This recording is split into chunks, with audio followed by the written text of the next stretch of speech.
안녕하세요, 멜묵상. 오늘은 사사기 19장 1절부터 10절 말씀 보도록 하겠습니다. 야, 이제 사사기의 맨 마지막 이야기 토막입니다. 우리가 며칠 동안 이 토막 이야기를 볼 건데요. 제일 잔인하고 제일 끔찍하고 제일 그러니까 와, 하나님의 말씀이 완전히 사라지면 이 정도까지 되는구나 라는 것을 볼 수 있는 장면입니다. 사실 어떤 의미에서는 인류의 역사 가운데 계속해서 자행되어 온 이야기라고 볼 수도 있을 것 같아요. 내용 한번 볼게요. 1절부터 보겠습니다.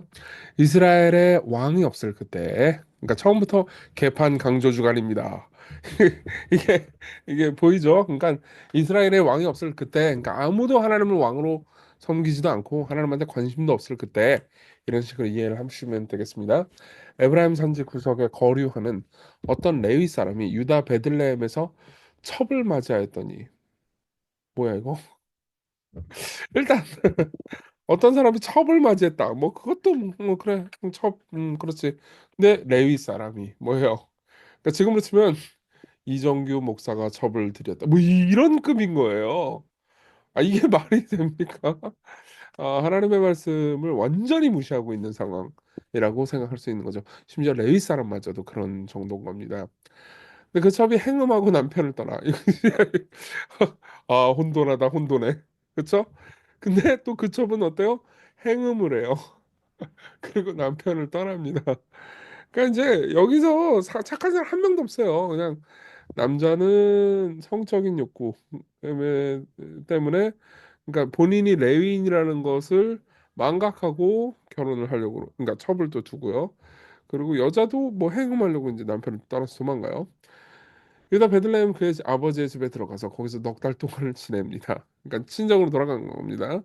4개월을 지냅니다. 그의 남편이 그 여자에게 다정하게 말하고 그를 데려오고자 하여 하인 한 사람과 나귀 2마리를 데리고 그에게로 가매 여자가 그를 인도하여 아버지의 집에 들어가니 그 여자의 아버지가 그를 보고 기뻐하니라. 예.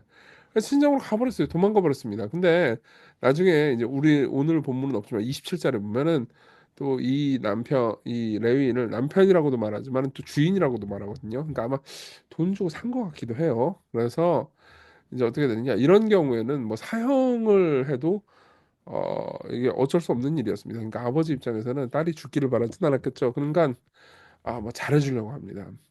게다가 또 이 남편도 이 여자에게 다정하게 말해요. 왜 다정하게 말했을까요? 다시 성적인 욕구를 충족시키기 위해서 그랬던 것 같다라고 많은 학자들은 이야기를 합니다. 자, 그런데 어쨌든 그의 장인 곧 그 여자의 아버지가 그를 머물게 하매 그가 3일 동안 그와 함께 머물며 먹고 마시고 거기서 유숙합니다. 보통 이제 고대 근동의 이 손님 접대 문화 같은 경우에는 한 3일 정도는 머물게 해요. 근데 넷째 날 아침에 일찍 일어나 떠나고자 하매 그 여자의 아버지가 그의 사위에게 이르되 떡을 조금 먹고 그대의 기력을 돋운 후에 그대의 길을 가라 하니라. 예. 아이 밥 좀 먹고 더 좀 놀다가 이렇게 얘기를 하는 거죠. 그래서 매일 연회를 치릅니다. 그리고 두 사람이 앉아서 함께 먹고 마시매 그 여자의 아버지가 그 사람에게 이르되 청하노니 이 밤을 여기서 유숙하여 그대의 마음을 즐겁게 하라. 아니 하룻밤만 더 자고 가 그러는 거죠. 그래서 그 사람이 일어나서 가고자 하되 그의 장인의 간청으로 거기서 다시 또 하루를 더 잡니다. 그래서 이제 다섯째 날 아침에 일찍 일어나 떠나고자 하매 그 여자의 아버지가 이르되 청하노니 그대의 기력을 두고 해가 기울도록 머물라 하므로 두 사람이 또 함께 먹고 그러니까 계속해서 술이고 뭐 고기고 막 갖다 놓는 거예요. 왜 그랬을까요? 본문에는 명시적으로 나오지 않는데 이제 계속해서 이 레위인을 달래려고 했던 마음도 있었던 것 같아요. 그리고 무엇보다 그러니까 이 경우에 이 딸이 어쨌든 행음을 했고 도망쳤잖아요. 그럼 지역 사회에서 이 아버지의 명예는 완전히 바닥이 났을 겁니다. 게다가 이 그런 경우에는 잘못하면 법적인 처벌을 받을 수도 있었어요. 그러다 보니까는 그러니까 이 저기 아버지는 이 법적인 처벌을 면하게 하기 위해서라도 사위의 이제 마음을 잘 들게 하려고 했던 것 같아요. 그래서 그 사람이 첩과 하인과 더불어 일어나 떠나고자 하매 그의 장인 곧 그 여자의 아버지가 그에게 이르되 보라 이제 날이 저물어가니 그러니까 계속해서 하룻밤 더 자게 만들려고 하는 거예요. 야 밤이 늦었어 정하건대 이 밤도 유숙하라 보라 해가 기울었느니라 그대는 여기서 유숙하여 그대의 마음을 즐겁게 하고 내일 아침 일찍이 그대의 길을 가서 그대의 집으로 돌아가라 하룻밤만 더 자고 가라는 거죠. 그러니까 그 사람이 다시 밤을 지내고자 하지 아니하여 일어나서 떠나 즉 저녁에 떠납니다. 저녁에 떠난다라는 것은 밤중에 길을 나섰다는 거죠. 고대 이스라엘 사회에서 이것은 꽤나 위험한 일이었어요. 우리가 내일 보도록 하겠지만 이 위험한 일을 한 결과가 어떻게 되는지, 이 끔찍한 것을 내일 보도록 하겠습니다. 근데 어쨌든 간에 밤에 떠나요. 이것은 굉장히, 그러니까 모든 주석가들이 이제 얘기하고 있는 것 중에 하나인데요. 굉장히 상징적입니다. 이 밤은, 그러니까 이스라엘의 당시에 얼마나 어두웠는지를 나타내주는 상징적인 용법이라고 말하는 거죠. 자, 그래서 일어나서 떠나 여부스 맞은편에 이르렀더니 이 여부스는 곧 예루살렘이라 안장지운 나귀 두 마리와 첩이 그와 함께 하였더라 라고 되어 있습니다. 예. 첩이 나귀 두 마리 다음에 나오죠. 예. 이건 굉장히 여러 가지를 말해줍니다. 자, 우리 적용을 좀 해볼게요. 첫 번째, 하나님 없는 삶과 비인간화. 예. 자, 여기서 등장하는 모든 등장인물이 이름이 없어요. 이름만 없는 정도가 아니고, 그러니까 이것은 굉장히 상징적입니다. 이름을 말하려면 말할 수 있었을 거예요. 근데 타사기를 쓴 이제 저자는 일부러 이름을 얘기를 안 하는 것 같습니다. 왜 그럴까요? 그러니까 고대 저기 사회에서 이름은요, 뭐 지금도 마찬가지지만 정체성을 의미하는 거예요. 뭐 여러분들도 뭐 그냥 예를 들면 아르바이트 하고 있는데 누구누구 씨라고 말하는 게 좋지. 야 알바 그러면 기분 안 좋잖아요. 이름을 말해줘야 된단 말이에요. 왜 이름을 말을 안 하는 걸까요? 이들이 사실 인간이 아니었다. 이들은 자아도 없고 정체성도 없다라는 것을 말해주는 표현이에요. 실제로 누가복음에 보면은 이제 부자와 거지 나사로 이야기가 나오거든요. 근데 천국에 간 나사로는 이름이 있죠. 근데 부자는 이름이 없어요. 그냥 이름 부자라고만 나옵니다. 그리고 지옥에 간 이후부터는 또 부자라고도 하지 않아요. 그냥 이름이 없는 그라고만 나옵니다. 왜 그럴까요? 그러니까 하나님을 떠나서는 인간이 자기의 고유한 정체성을 잃어버리기 때문이에요. 보세요. 여기 나와 있는 사람들을 보라고요. 욕망밖에 없습니다. 그러니까 인간성이라는 게 존재하지 않아요. 여자 행음하려고 도망갔죠. 그러니까 여자라고는 잘한 게 아무것도 없어요. 예. 뭐 그나마 제일 이제 나중에 보면 알겠지만 그나마 제일 피해자라서 제일 동정은 갑니다. 그러나 여자도 잘한 건 없습니다. 남자 완전 끔찍하죠. 그 아버지 지 체면밖에 몰라요. 생각해보세요. 이 모든 이야기를 딸하고 일어나지 않습니다. 그러니까 딸하고 대화를 하지 않아요. 딸이 어떤 일을 당했는지 뭐가 문제인지 뭐가 힘들었는지 관심도 없습니다. 레위인 끔찍하죠. 레위인은요 그냥 성욕 외에 아무것도 없습니다. 어떤 사람이든 욕망 외에 아무것도 없잖아요. 그럼 사실 그 사람은 인간이 아니죠. 어떤 의미에서는. 두 남자, 그러니까 시아버지, 아니, 뭐 친정아버지하고 레위인, 그러니까 사위는요, 여자를 물건으로 취급하죠. 그녀를 이름으로 부르지도 않아요. 예. 남편은 욕망으로만 이용하려고 하고, 친정아버지는 그냥 치욕만을 면하려고 하는 거죠. 아, 이게 사실은 각기 자기 소견대로 옳은 대로만 삶을 살잖아요. 그러면 이제 다른 인간을 물건으로 만드는 모습의 전형입니다. 우리가 내일 더 자세히 보겠지만요. 그러니까 지 원하는 대로 자기 소견에 오른 대로라는 말은 자기가 왕인 상태라고 표현할 수도 있을 것 같아요. 그게 1절에서 말하는 이스라엘의 왕이 없을 그때 이 표현하고 똑같은 거 아니겠어요? 그렇죠? 내가 왕이에요. 내가 최고입니다. 모두가 나를 섬겨야 돼요. 내 위에 하나님은 없습니다. 그럼 보세요. 하나님 없는 삶은요. 항상 다른 인간을 도구로 만들어 버려요. 예. 이 강간 같은 것이 왜 나쁜 거죠? 물론 성욕 때문에 강간을 벌이기도 하지만은 사실 강간은요 교만 때문에 벌이는 거예요. 왜 그럴까요? 내 성욕을 만족시키기 위해서 저 사람의 몸뚱아리를 내가 이용해도 돼. 그때 그 몸뚱아리는 내게 있어서 하나님의 형상, 인간이 아니죠. 예, 그냥 몸뚱아리일 뿐이에요. 악한 겁니다. 예. 여러분 하나님 없는 삶이 이렇게 인간성을 말살한다는 것을 기억하십시오. 여러분 꼭 기억해야 되는 것 중에 하나가 여러분들이 매일 기도하고 매일 말씀을 읽고 하나님과 매일 교제하는 삶을 살지 않잖아요. 여러분들은 하나님을 점점 떠나게 되고 여러분들은 점점 비인간화 될 겁니다.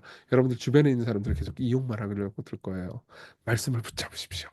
네, 말씀을 꼭 붙잡으세요. 두 번째로 넘어가죠. 말씀 없는 삶의 허망함을 한번 생각해 봅시다.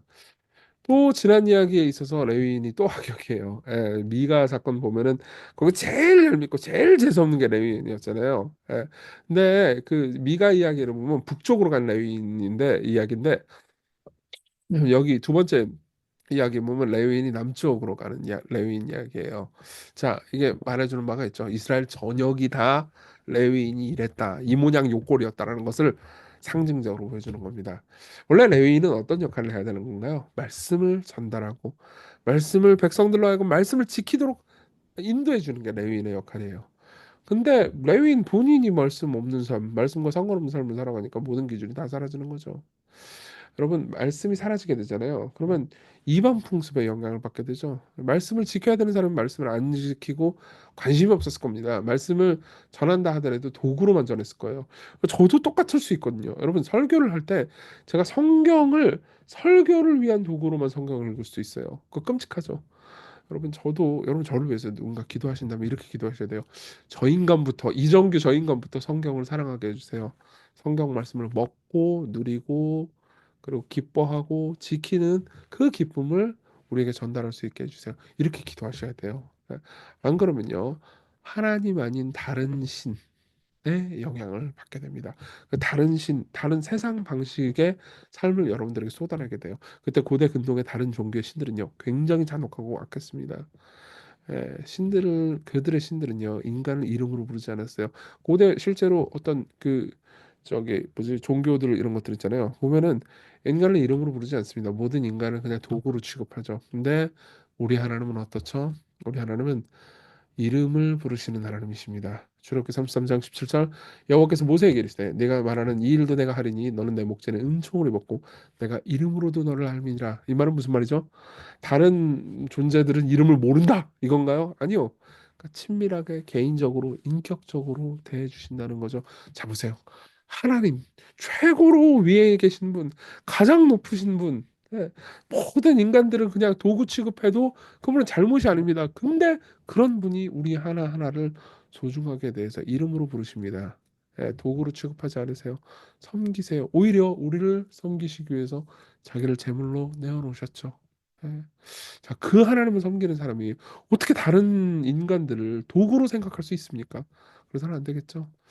우리 같이 기도했으면 좋겠습니다. 우리가 자기 자신에게만 몰두할 때 어떻게 사람들을 도구처럼 대하는지 깨닫게 해주시고 오늘 이웃 사랑하는 하루 되게 해주십시오. 오늘 사람들을 그리고 나 자신도요, 하나님의 형상으로 대하는 하루가 되게 해달라고. 그리고 우리 개개인을 이름으로도 아시는 주님, 주님을 따라서 매일매일 살아가게 해달라고 같이 기도합시다.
기도하겠습니다. 은혜로우신 주님, 오직 하나님만이 우리를 소중히 대하십니다. 당신은 신이신데도 사람이 되셔서 우리와 함께 하시고 우리와 더불어 이름을 가지셨습니다. 그 귀한 주님을 생각하며 오늘 하루 나를 되돌아봅니다. 그리고 이웃을 사랑하는 마음 가질 것을 다짐해 봅니다. 예수님 이름으로 기도했습니다. 아멘. 네, 하나님의 은혜 안에서 오늘 기쁜 하루 되세요.